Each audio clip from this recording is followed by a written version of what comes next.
ma bende koro wilore oyangi ni medore county ma Kitui gino makoro kelo wich bar ne jodak e alworano.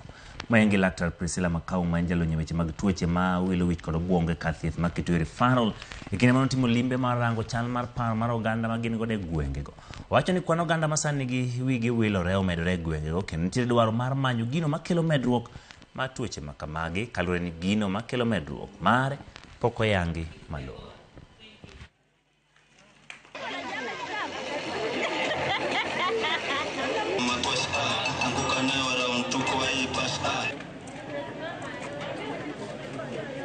Afya akili ni afya ile ambayo unaweza kufikiria na mawazo yako yanakuja ku affect venye una feel your emotions, and then sasa venye una feel venye una fikiria pia inakuja ku affect tabia.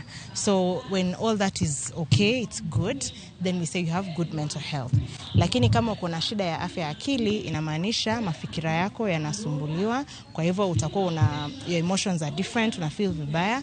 Kwanza in Kitui County tuko na 3 places that we offer services nyingi, lakini watu hawakuji kwa facility. So wale ambao wanakuja kwa facility au 400 wanakuanga wale wako na severe form, and your hawa wanakuja kwa facility. So if you look at the county population, a population of about 1 million, na tukisema 1% wako na severe form, so in Kitui tunafaa kuona around 12,000, but we're only seeing 400. So we are saying please come to the facility, we have the services. Kuna zile ambazo utameza dawa maybe 6 months inaisha, kuna zile utameza dawa for life. Usiseme uwezi kuwa na ugonjwa wa afya akili unless hauna nini akili, si ndio? Na kila mtu ambaye ako hai ako na akili, right?